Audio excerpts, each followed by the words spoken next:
Hello दोस्तों, आप सभी का स्वागत है आपके अपने YouTube चैनल अकाउंट ट्यूटोरियल में। हम लोग आज डिस्कशन करने वाले हैं ALP 10 अगस्त 2018 में थर्ड शिफ्ट में जो एग्जाम हुई थी उसमें जो भी मैथ के क्वेश्चन पूछे जा चुके हैं उन सभी क्वेश्चन का डिस्कशन जो है आज हम लोग बारी बारी से करने का प्रयास करेंगे। तो चलिए शुरुआत करते हैं पहला क्वेश्चन से। पहला क्वेश्चन क्या है कि रघु ने एक खिलौना को 66 रुपया में खरीदने के पश्चात इसे 15% लाभ पर बेच दिया। खिलौने का विक्रय मूल्य ज्ञात कीजिए। देखिए, कोई खिलौना रघु खरीद रहा है जो 66 रुपया में खरीद रहा है और उसे 15% लाभ कमाकर जो है वो बेच रहा है। तो किस कीमत पर बेच रहा है हमसे पूछा जा रहा है, यानी कि हमसे विक्रय मूल्य पूछा जा रहा है। तो देखिए, जब कभी भी इस तरह का क्वेश्चन आए तो जो क्वेश्चन में लाभ या हानि दिया रहेगा उसका सबसे पहले भिन्न के रूप में बदलने का प्रयास कीजिएगा। तो क्वेश्चन में जो है वो 15% जो है वो लाभ दिया गया है। अब यदि इसे हम भिन्न के रूप में बदलने का प्रयास करते हैं तो प्रतिशत यहाँ से हटेगा तो नीचे में 100 से भाग करेगा, यानी कि 15 में 100 से भाग करेगा। अब 15 जो है 5 से कटेगा 3 बार में और 100 जो है कटेगा 20 बार में 5 से। उसके बाद यानी कि 15% का जो भिन्न का रूप होगा वो 3/20 हो जाता है। यानी कि अब यहाँ जो है नीचे वाला जो है वो हमेशा CP यानी कि क्रय मूल्य कहलाएगा, यानी कि 20 जो हो जाएगा वो CP कहलाएगा हमेशा, ठीक ना, क्रय मूल्य कहलाएगा। और ऊपर वाला वो डिपेंड करेगा क्वेश्चन पे कि क्वेश्चन में लाभ कह रहा है या हानि कह रहा है। तो यहाँ तो क्वेश्चन में 15% लाभ कह रहा था तो ऊपर वाला लाभ हो जाएगा। अगर नीचे ऊपर में ही कहता, अगर क्वेश्चन में हानि कहता तो ऊपर वाला हानि हो जाता, लेकिन क्वेश्चन में तो लाभ कह रहा है तो ऊपर वाला लाभ होगा। उसके बाद जो है क्वेश्चन में 66 रुपया जो है वो क्रय मूल्य दिया गया है, यानी कि 66 रुपया में खरीद रहा है वस्तु को। तो हमारा तो रेशियो में कितना में खरीद रहे हैं, 20 में खरीद रहे हैं, यानी कि, और रियल में कितना में खरीद रहे हैं, 66 में खरीद रहे हैं। तो दोनों बराबर हो जाएगा क्योंकि ये रेशियो में 20 है और ये रियल में 66 यानी कि क्रय मूल्य है। उसके बाद हमसे विक्रय मूल्य पूछा जा रहा है, यानी कि हम किस कीमत पर बेच रहे हैं।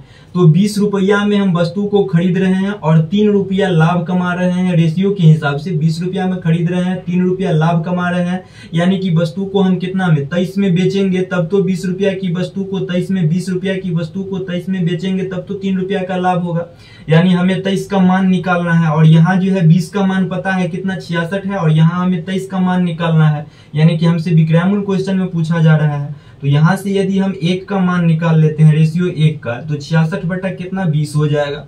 और ये तो रेशियो 1 का मान है ना, और हमें कितना का निकालना है, 23 का निकालना है। तो क्या करेंगे, इधर यदि 23 से गुना कर देते हैं और इधर भी 23 से गुना कर देते हैं तो यानी कि 23 का मान निकल जाएगा। तो अब देखिए, यहाँ 2 से कटेगा 20 10 बार में और यहाँ कटेगा कितना बार में, 33 बार में।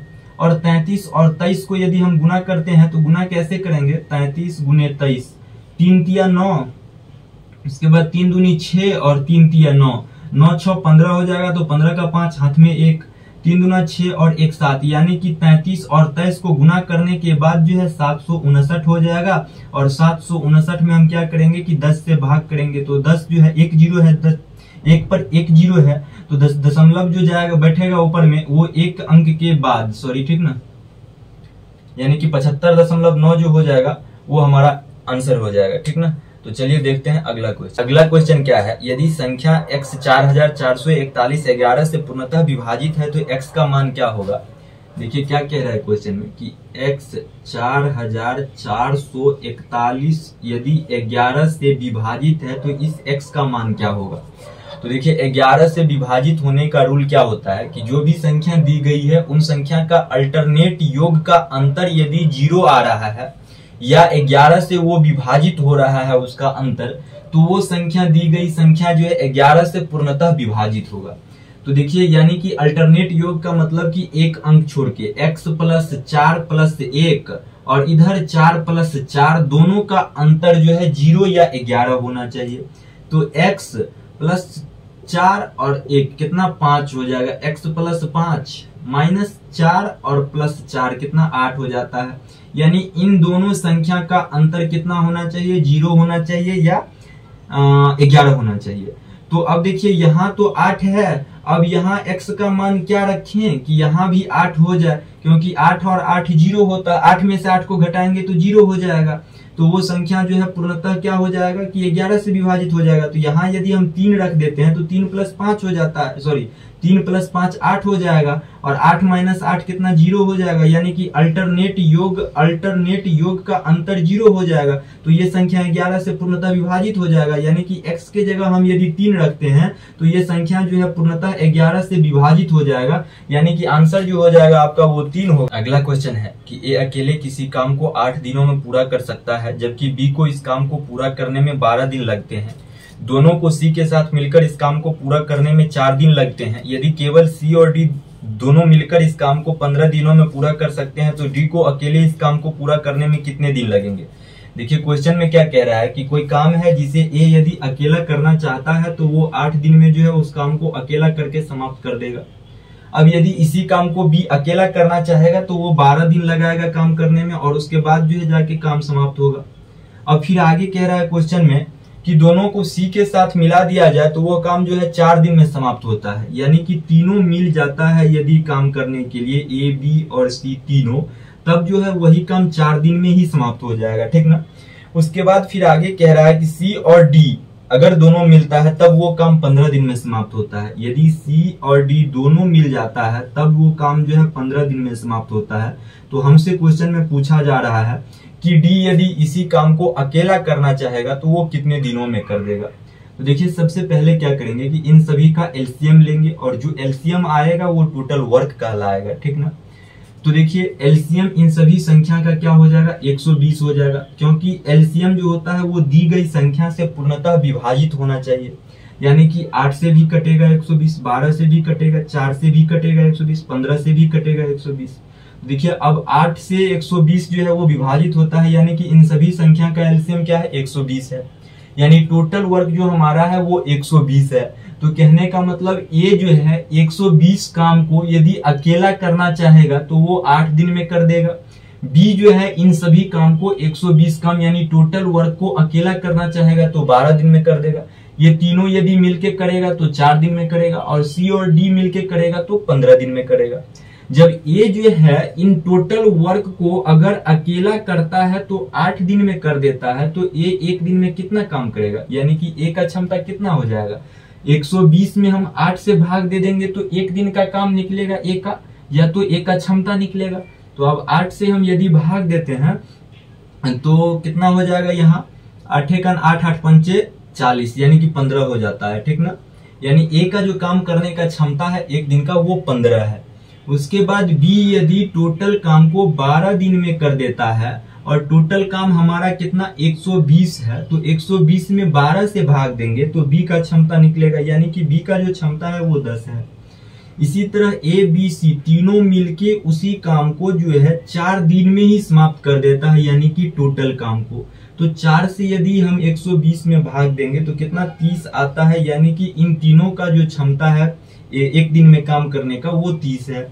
और सी प्लस डी जो है 15 दिन में 120 काम करता है। जब 15 दिन में 120 काम करता है तो 1 दिन में कितना काम करेगा, सी और डी दोनों मिल जाएगा तो 8 काम ही करेगा। अब हमसे क्वेश्चन में पूछा जा रहा है कि डी यदि अकेला काम करेगा तो वो कितने दिनों में समाप्त कर देगा। तो देखिए यहाँ सी और डी दोनों मिलके काम करता है तो वो 8 दिन में काम कर देता है, सॉरी 1 दिन में 8 काम करता है सी और डी यदि दोनों मिलता है तो। अब यहाँ ए बी सी तीनों मिल जाता है तब कितना काम होता है 30 काम होता है। और यहाँ से ए प्लस बी प्लस सी में यदि हम ए प्लस बी का काम घटा देंगे तो सी का काम निकलेगा।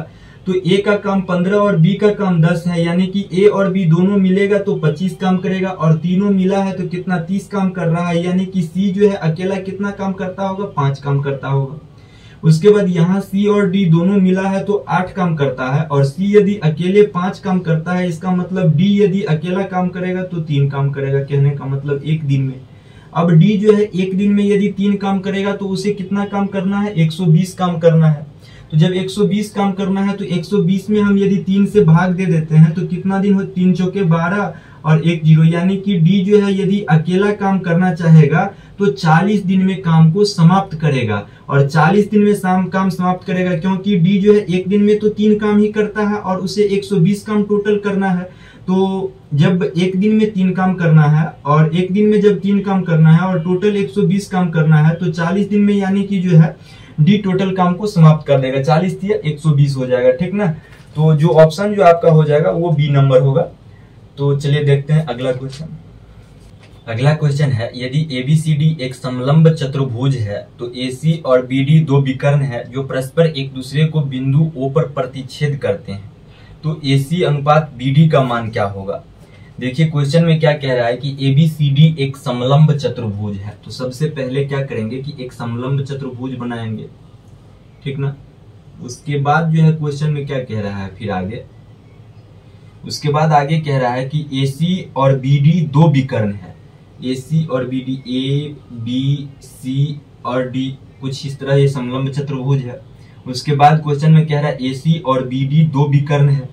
AC सबसे पहले यहाँ एक विकर्ण हो गया और उसके बाद BD जो है ये भी एक विकर्ण है। सॉरी थोड़ा सा टेढ़ा हो गया यहाँ, BD क्या है, एक विकर्ण है। उसके बाद कहता है कि O पर प्रतिच्छेद करता है। दोनों पर विकर्ण जो है वो कहाँ, O पर प्रतिच्छेद करता है। तो हमसे पूछा जा रहा है AC अनुपात BD का मान क्या होगा। AC अनुपात BD का मान हमसे पूछा जा रहा है, यानी कि AC बट्टा BD का मान हमसे पूछा जा रहा है, ठीक ना। तो देखिए AC बट्टा BD का जो मान हो जाएगा यहाँ से कि OA यानी कि AO माइनस OC बट्टा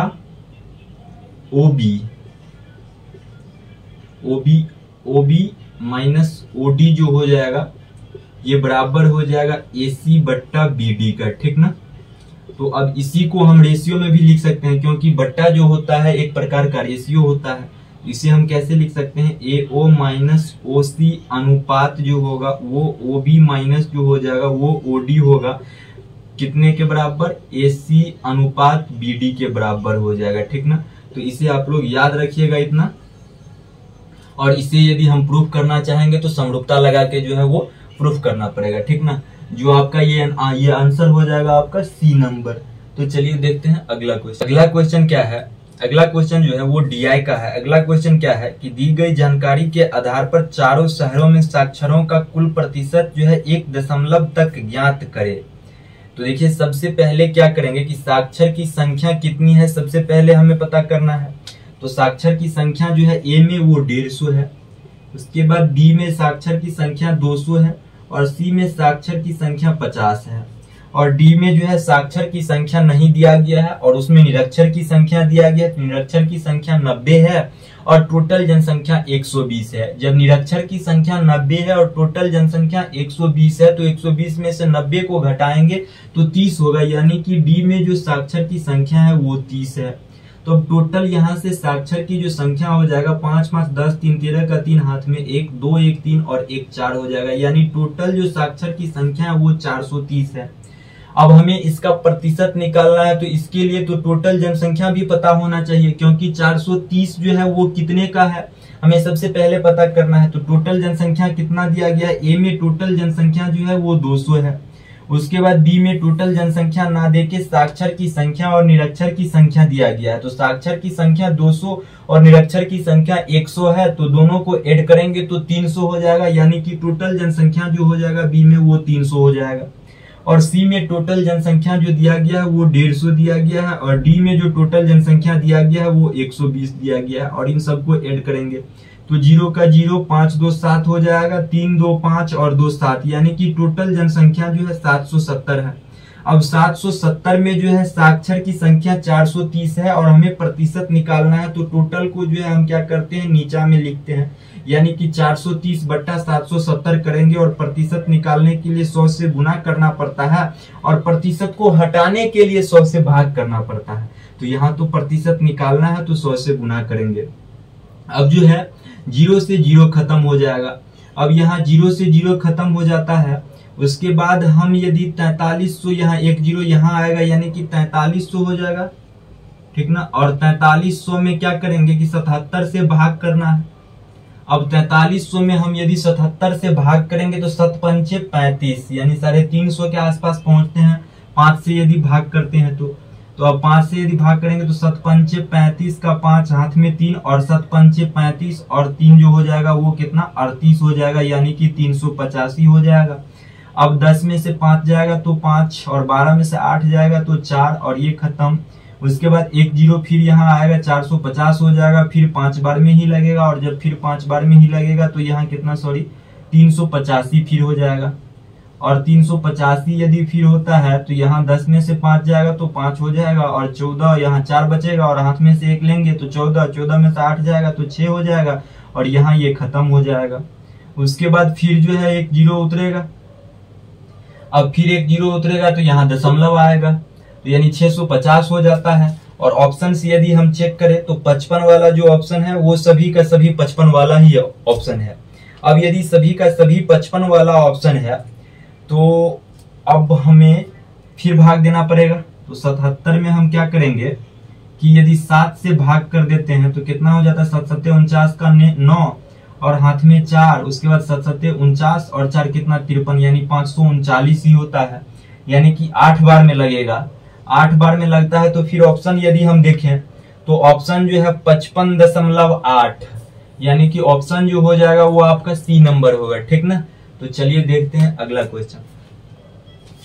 अगला क्वेश्चन है, नैनू और लीलू की लंबाई का जो अनुपात है वो 4:3 है। यदि लीलू 1.2 मीटर लंबी है तो नैनी की लंबाई कितनी है।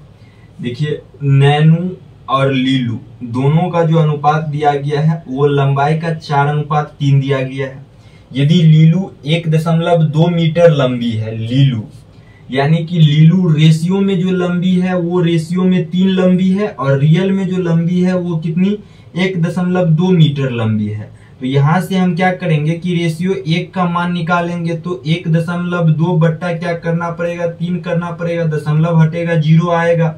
अब यदि 0 आता है तो 3 चौके 12 और यहाँ से 3 कटेगा, सॉरी 30 कटेगा 10 बार में, तो और उसके बाद 2 और 5 यानी कि 2/5 हो जाता है रेशियो 1 का मान।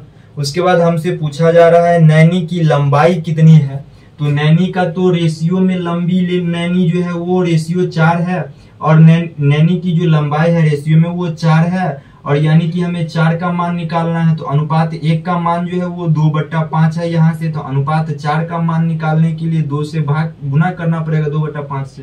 तो अब यहाँ 4 दूनी 8 हो जाएगा और बट्टा 5 हो जाएगा, यानी कि 8/5 लंबी है नैनू।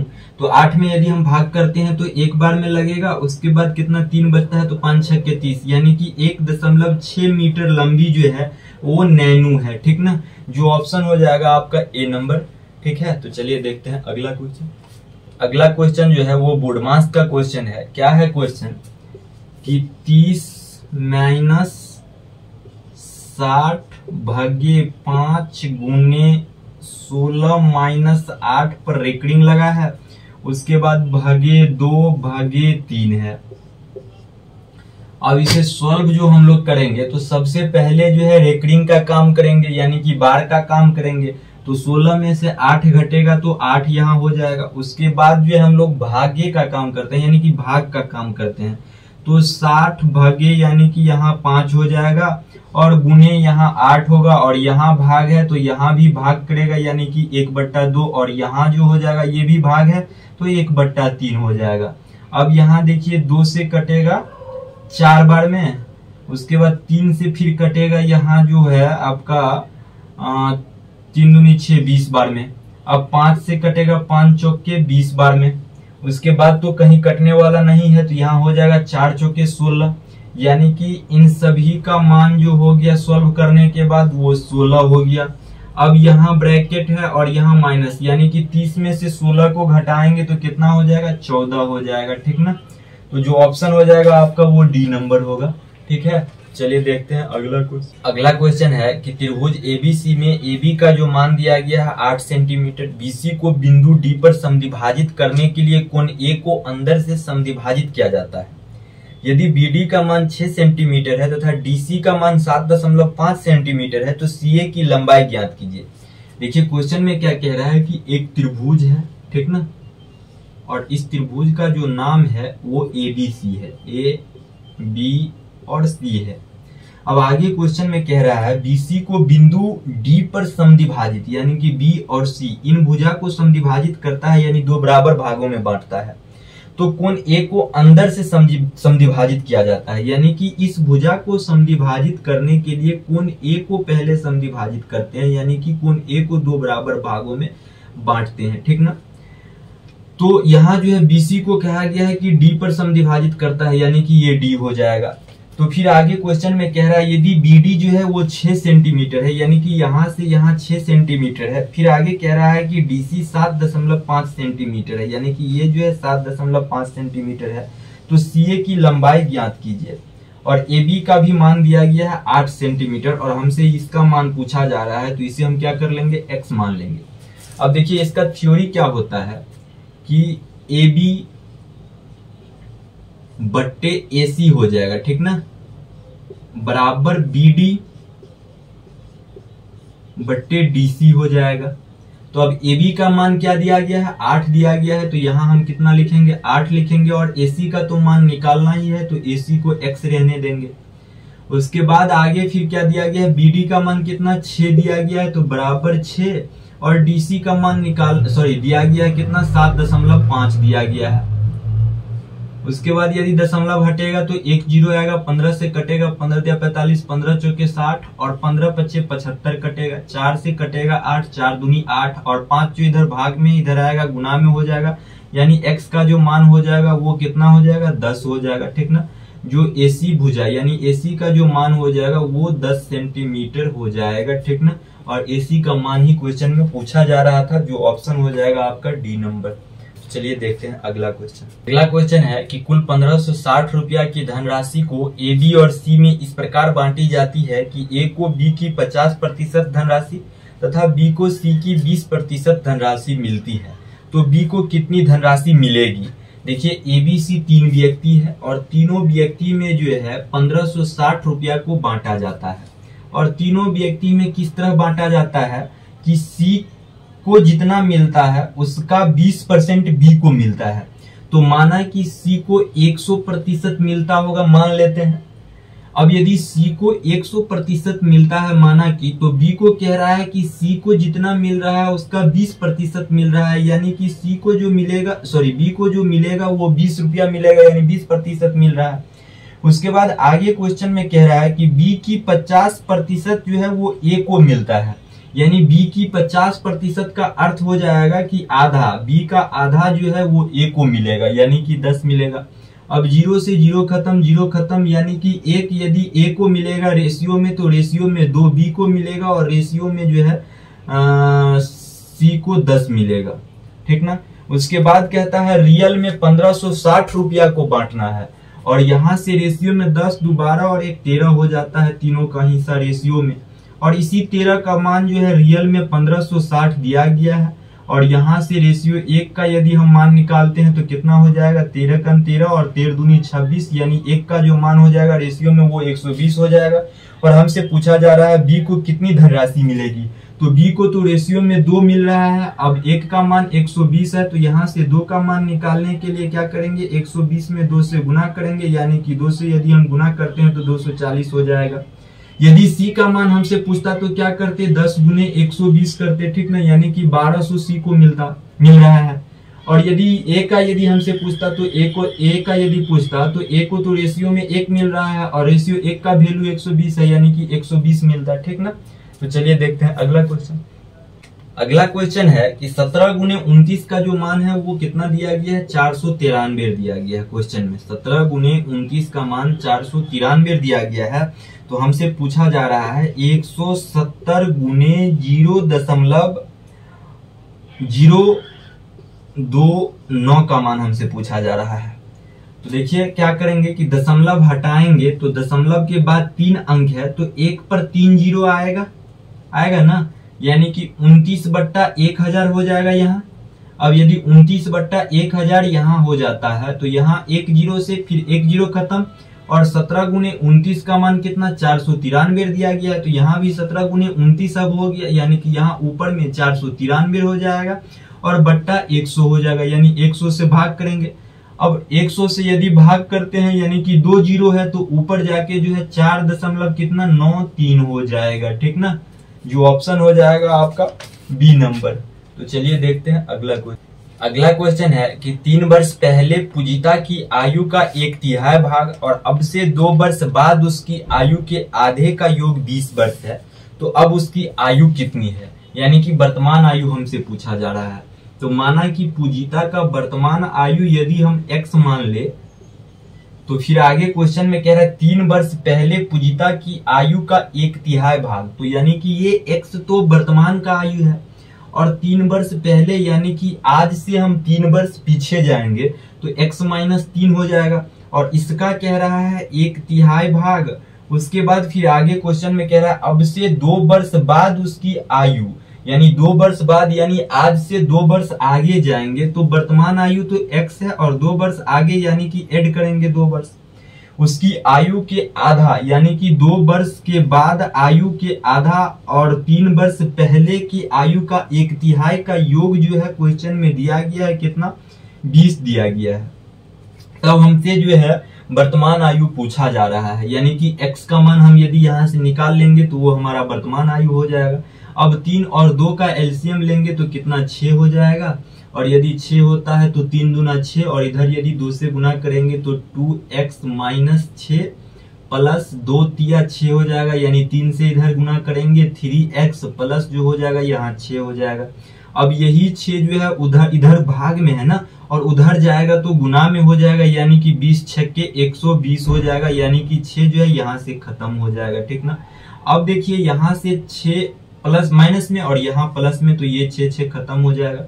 उसके बाद 2x प्लस 3x कितना 5x हो जाएगा, यानी कि 5x का जो मान है वो कितना 120 है, तो हमें तो कितना सिर्फ x का मान निकालना है, यानी इधर गुना में है इधर भाग में होगा, यानी ये कटेगा 5 दूनी 10 5 चौके 20, यानी x का जो मान हो जाएगा वो कितना हो जाएगा 24 वर्ष हो जाएगा, यानी कि पूजिता का जो वर्तमान आयु है वो 24 वर्ष है। ठीक ना, जो ऑप्शन होगा आपका डी नंबर। तो चलिए देखते हैं अगला क्वेश्चन।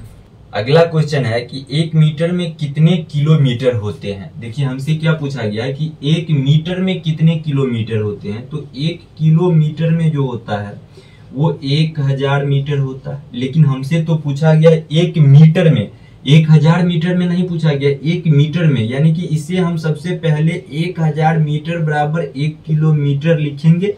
अब जो है 1 मीटर का मान निकालना है यहाँ से, तो 1 मीटर बराबर 1000 इधर 1000 इधर है, गुना में इधर आएगा भाग में हो जाएगा, यानी कि 1 में जो है हम 1000 से भाग देंगे 1 किलोमीटर में।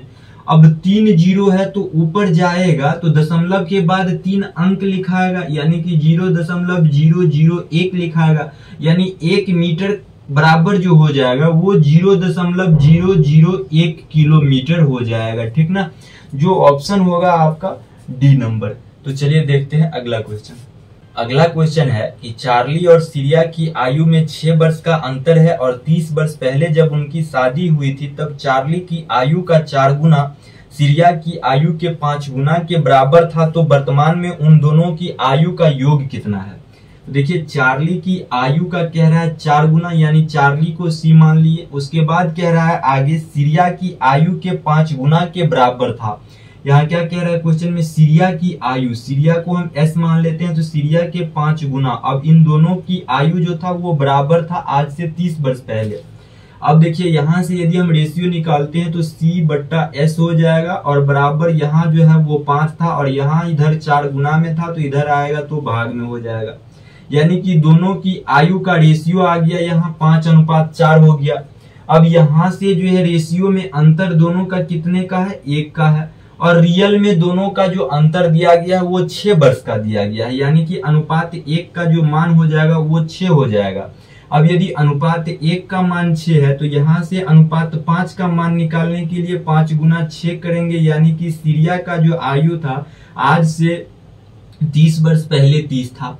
उसके बाद फिर आगे सीरिया था, चार्ली था ना, चार्ली का आयु 30 वर्ष था और सीरिया का आयु अनुपात 4 गुने 6 यानी कि कितना 24 था। ठीक ना। अब हमसे जो है वो दोनों की आयु का योग पूछा जा रहा है, वो भी वर्तमान आयु का योग पूछा जा रहा है। तो ये तो 30 वर्ष पहले की आयु था, तो दोनों में 30 क्या करेंगे, ऐड करेंगे। अब 30 और 30 कितना 60 हो जाएगा, तब इसका वर्तमान आयु, और यहाँ 30 और 24 यानी 54 हो जाएगा इसका वर्तमान आयु।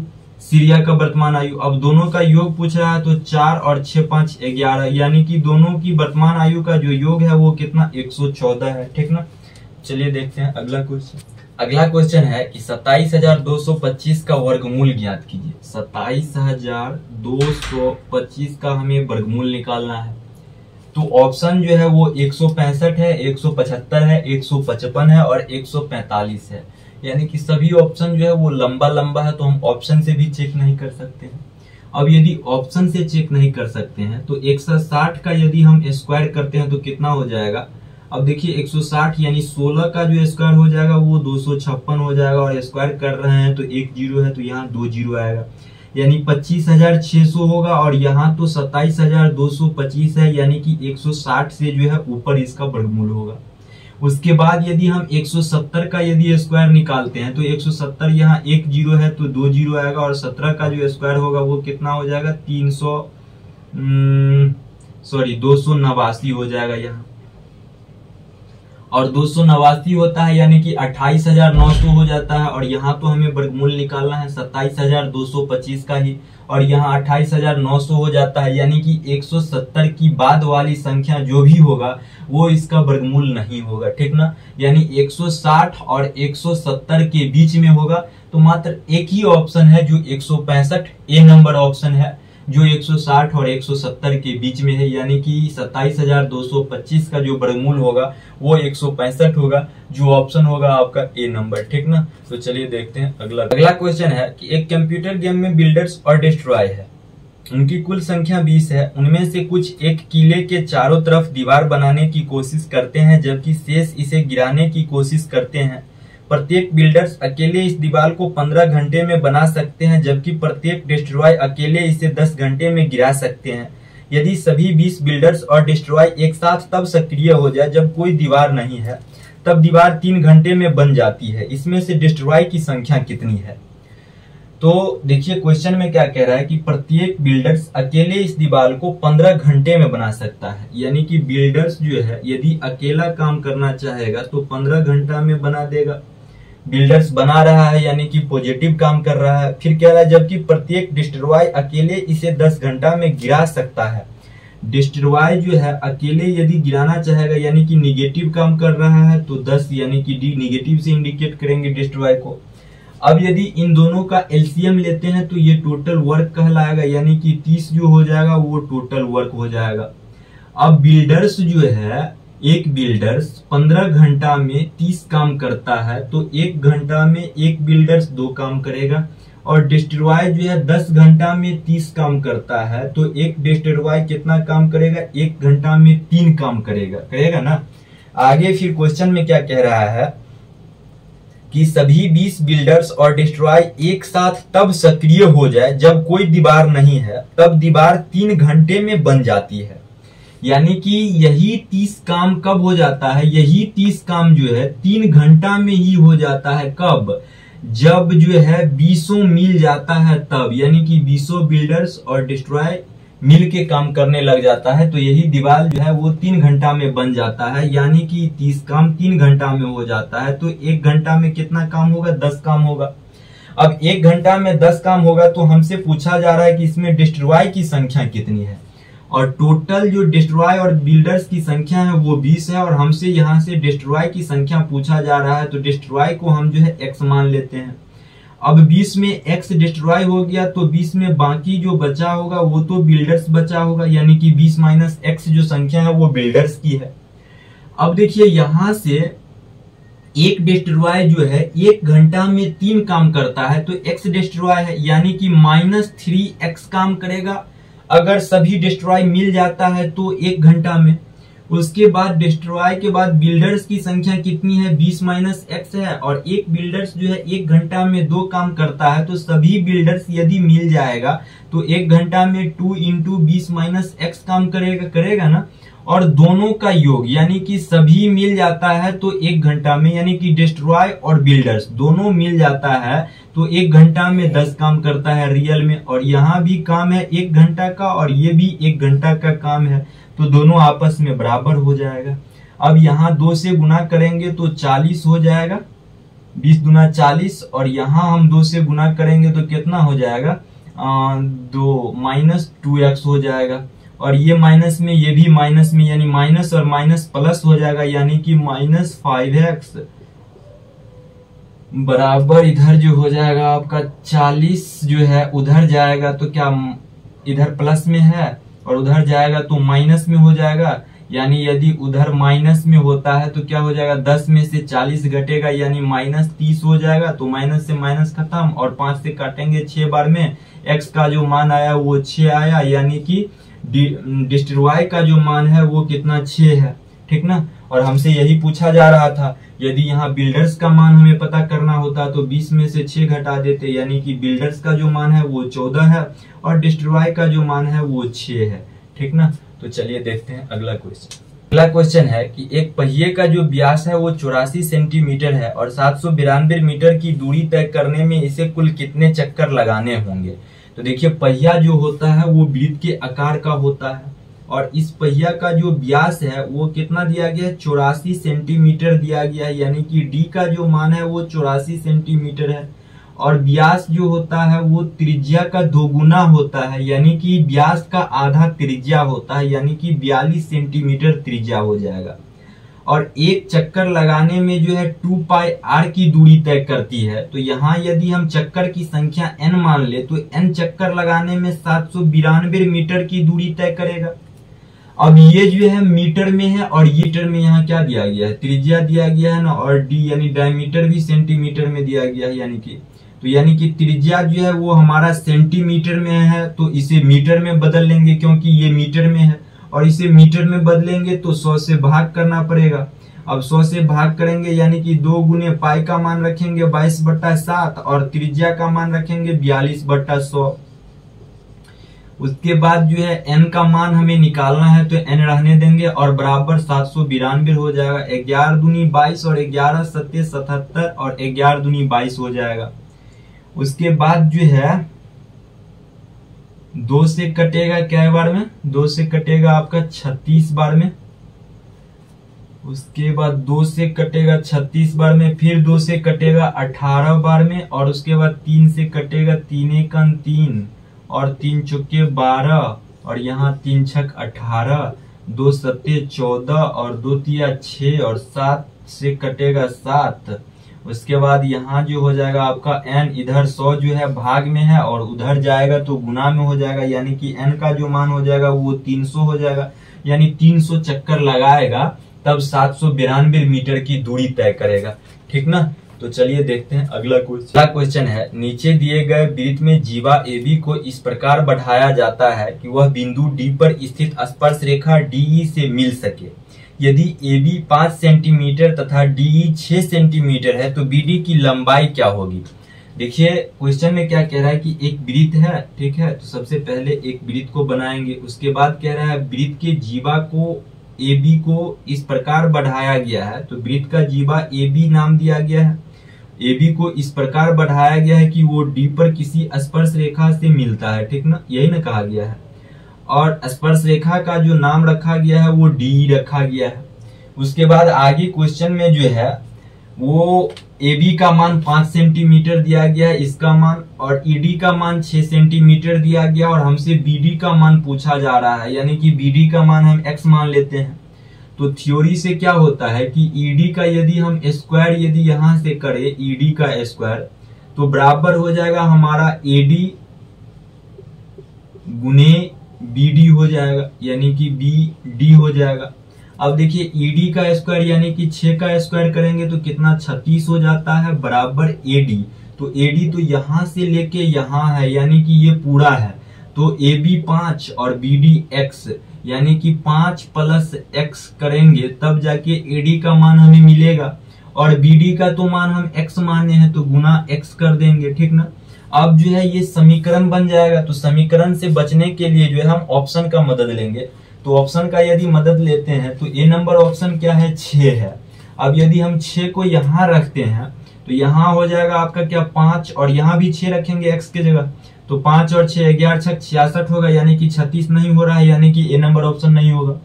बी नंबर ऑप्शन जो है वो √30 है, यानी कि थोड़ा सा लेंदी ऑप्शन है, तो इसे छोड़ देते हैं और अगला ऑप्शन जो ले लेते हैं। अगला ऑप्शन क्या है, 4 है। अब अगला ऑप्शन यदि 4 है तो यहाँ भी 4 रखेंगे और यहाँ भी 4 रखेंगे, तो 5 4 कितना 9 हो जाएगा, और 9 गुने 4 करेंगे तो कितना 36 हो जाएगा। यानी कि इधर भी 36 और इधर भी 36 होता है। कब, जब हम 4 रखते हैं x के जगह तब, यानी कि x का जो मान हो जाएगा वो 4 हो जाएगा, ठीक ना। यानी कि BD का जो मान हो जाएगा वो कितना हो जाएगा, 4 होगा, जो ऑप्शन हो जाएगा आपका C नंबर, ठीक ना। तो आज का जो ये था लास्ट क्वेश्चन था।